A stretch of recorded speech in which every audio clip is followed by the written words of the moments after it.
Hi, how are you? My name is TJ. I am back, baby. You guys asked to see horror stories from Reddit. I put a poll up on my Instagram and I asked, and you shall receive.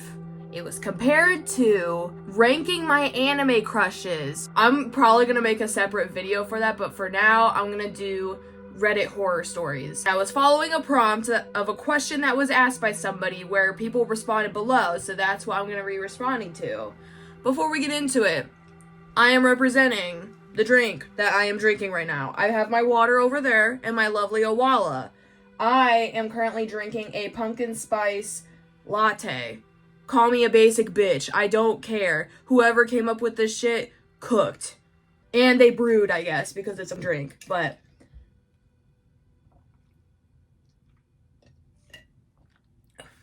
anyways, let's jump right into it. My house sits farther back in the lot than most other houses. It is a strange layout as well. The sidewalk runs the length of the living room and ends at the front porch, which lets into the living room. Large windows that do not open allow great light to get into the living room, but at the cost of no privacy. I think I know where this is going.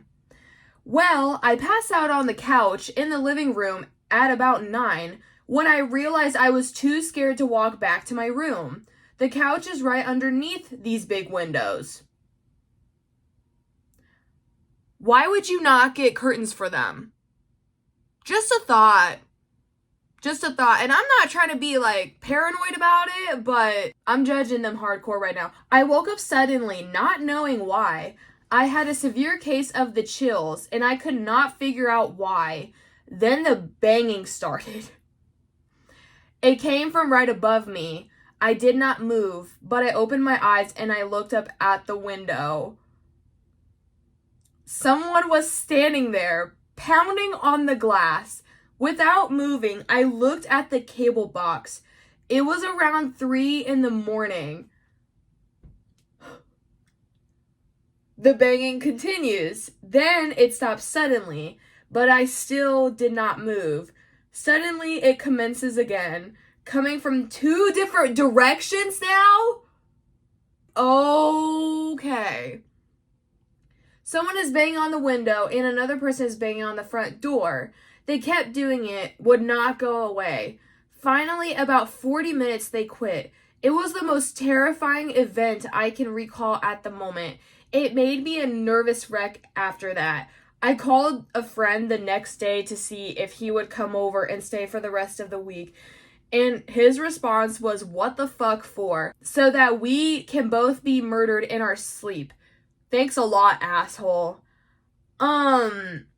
Did you not have your phone on you to call the police? Because it's either people were trying to break in or people were being crackheads and didn't know what they were doing and just started going to whatever house they needed to go to. But also, let alone what he said at the very first part where the house sat a little bit farther back.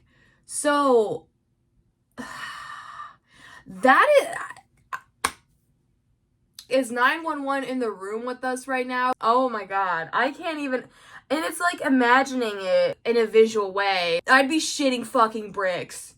I'd be shitting my pants so bad. And I'm not trying to be funny about it. I would not be surprised if this person has PTSD from it because of the possibility of what this could have turned into. That's literally one of my worst nightmares, is having to deal with loud sounds like that, especially when you have to wake up and you have to deal with that shit.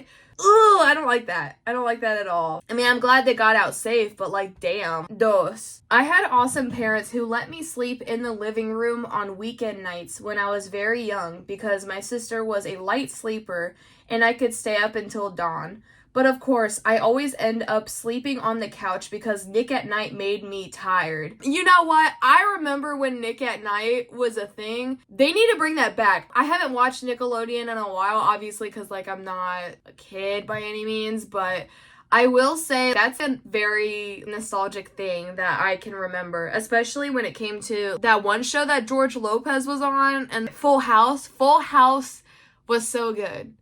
It was so nice. I went way too deep into that. So, one night, I wake up to the prickly feeling, like an instinct, just bolted into a sitting position and stared out the front window. We lived in rural Georgia, so you can imagine the magnitude of trees.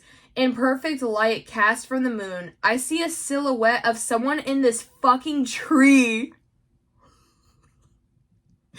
Imagine it's like the local crackhead that's just hanging around. Oh my god. The family dog dashes to the window and is snarling into the glass.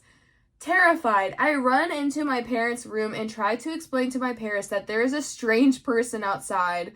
Dad grabs something defensive and darts outside with the dogs to beat the wax off the head. Your dad must have the biggest balls on this planet, because that's not the first thing I would have done. I would have called 911. It was mentioned that he got something defensive, but I don't know what kind of weapon he had. Like, did he have a fucking dagger, a sword, a gun? Like, because a gun would probably be the best bet in trying to reach the person in the tree. I tremble in Mama's arms until Dad comes home and says he saw no one and to go to bed. I decide to sleep in my regular bedroom. I fill my sister in as to what happened. Dad is making regular rounds in the house with a cup of coffee. We're all still, and I finally think I can sleep. Nope. Don't tell me the man's still there. I notice the man outside my window. From what I can see in the moonlight, he gives me a shush signal and runs away. Just turns around to run a straight line away. I swear I couldn't stop crying for what felt like hours. That's crazy. Wow. Like, waking up, you're in a relaxed state, and to seeing something so unanticipated that you would never have guessed that that would have happened, and that to scare the living shit out of you. That's too much for me. I don't know if I should be doing this in the evening, because I feel like this is gonna scare the living shit out of me. Third one. About 2 years ago, I was driving home from a family reunion pretty late at night, and the drive was about 2 hours.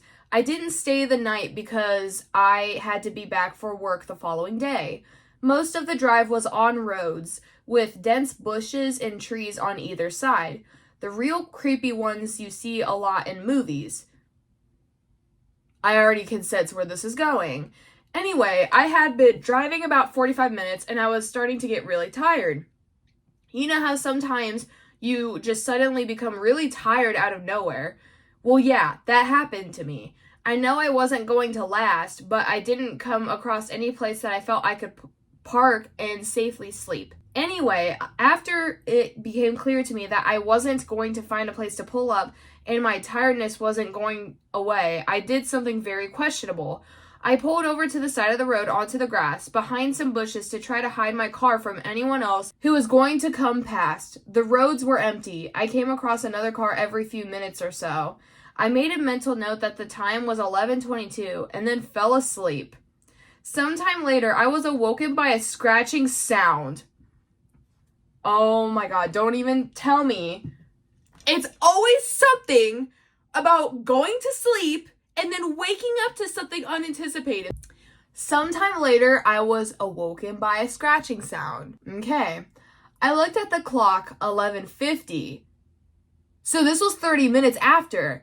The sound stopped after a few seconds, and because I was still extremely tired, I didn't bother looking around and simply went back to sleep. I was later awakened by the same sound, and now it was 12:40. This time it really freaked me out because the sound didn't stop. Oh my god, why? The thought ran across my mind that it was just an animal inspecting the car, but why would it return almost an hour later after it had left the previous time? Oh dear god. I looked in my rearview mirror and just managed to catch a glimpse of something running away into the forest. Now at the time, I thought it was the damn hook killer. You know, the one that scratched the couple's car and then slaughtered the guy when he got out to investigate? Fuck that, I thought to myself. So I got the hell out of there. There was no bend no more than 100 yards up the road, but as I came around it, there was a fucking car parked off to the side of the road with the driver's side door opened. This is like purely coming out from a horror movie. That's crazy. I slowed down just to look to see if anyone was in there. There wasn't. Then I looked in my rearview mirror. I didn't see anything, and all of a sudden, this guy starts sprinting around the corner. He starts screaming at me, shouting stuff like, hey you, get the fuck out of your car now. I noped the fuck out of there and sped off. Good job. You know what? I'm glad that you're not that character who does some stupid shit in the horror movies and then gets themselves killed. Good job. I love to see it. I never saw the guy again. Moral of the story, don't sleep in the fucking car on the side of a deserted road.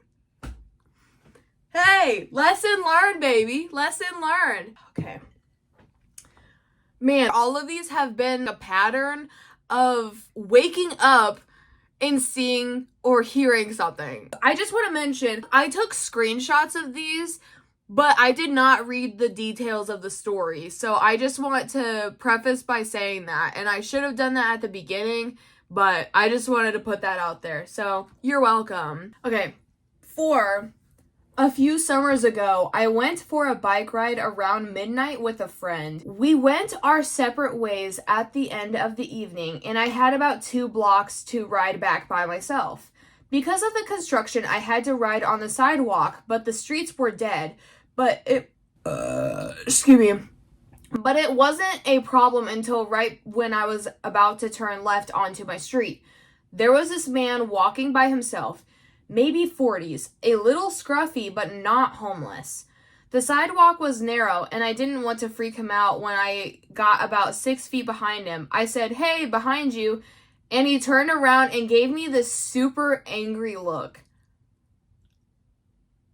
Okay. I turned down the street, and he started to follow me, literally screaming about how I was a fucking cunt, and he was going to kill me and all of that.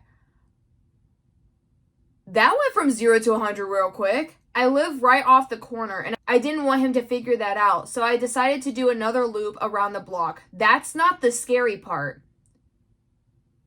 Girl, then what the fuck is the scary part? The scary part is that when I looped back around and looked down the street, I saw him standing on my fucking front step, staring out at the street like the motherfucker knew I lived there. He saw me ride by again, but he didn't say anything. Oh, you're cooked. Oh my god. Anytime if somebody is behind you or plans on following you, never go back to your house. But the fact that this person already knew that's where you lived, big yikes, man. Oh golly. I ended up going back to the friends, but my bike got stolen from the alleyway by the house 2 days later. So there was an updated edit. The guy in question was definitely not actually homeless. We have a large population of mentally ill in that area, unfortunately, downtown of a medium-sized city. If I didn't think the sidewalk was too narrow to pass otherwise, I wouldn't have disturbed him. Half the scary part was that he looked pretty much completely normal for my area.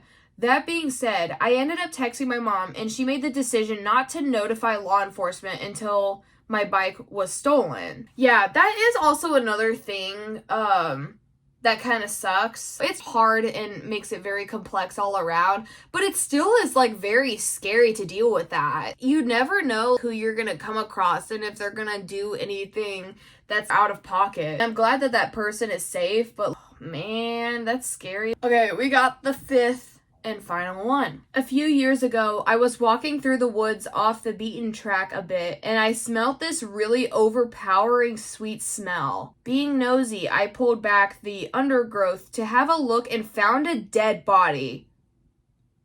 Oh dear God. The guy had clearly been there a while and wasn't looking great. All swollen in green and black with various runny bits. The local wildlife had also been dining well for a few days. Wow, why would you say man, that is a way to say it. Good grief. I called the police, who told me to wait with the body until they arrived. Being in the middle of nowhere, while it took for them to arrive, and it got dark, and I was just sitting there in the dark with him for a long time. I cannot, oh my God. No, I'm sorry. If I was asked to be staying with a dead body like that and it gets dark, all bets are off. All bets are off. Like, I'm sorry. Like, I would stay on the line with them. I'm just like, I cannot do this. Oh my God. Also, smelled sweet. How does a dead body smell sweet? I don't know if that has anything to do necessarily with diabetes, if that person had it, or does it? Actually, you know what? I'm about to look it up. If someone dies who's a diabetic, can their body smell sweet? Yes, a deceased diabetic's body can have a sweet smell due to a condition called diabetic ketoacidosis, where the body breaks down fat for energy, producing a fruity smelling byproduct called ketones. Well, that's interesting. I'm also wondering, why would a dead body smell sweet? The sweet smell associated with death, often described as fruity or acetone-like, occurs when a dying person's body enters a metabolic state called ketosis, as it runs out of glucose for energy. The body then breaks down fat, which releases volatile organic compounds like acetone. Ooh-wee, science, science, science. For those with advanced liver disease, a sweet, fruity smell may also be present, while other causes of death can produce different odors. But, like, overpowering sweet smell, like, does it get that overpowering? I don't know. These are good questions to ask. It turned out he had committed suicide. Oh my God. I hate to hear stories like this. It just makes me sad. And, oh goodness. Okay. For a long time afterwards, I had dreams about him, and he would talk to me in not nice things. Mainly about how he was angry I had disturbed his resting place, and he wanted me to kill myself. Whoa, whoa, whoa, whoa, hold on. Probably just my imagination, but all pretty disturbing at the same time. He still turns up in my dreams from time to time, and no doubt will be tonight after typing this. Yeah, that's strange, especially if that person you've never met before, and if you're having dreams of talking to them. Oh, goodness. Do I need to put a trigger warning for this? Because I might have to. Damn.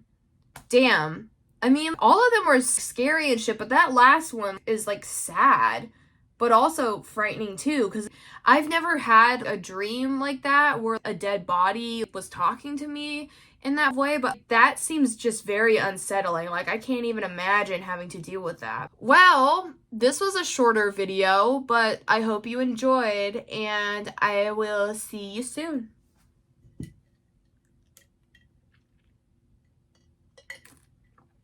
Bye.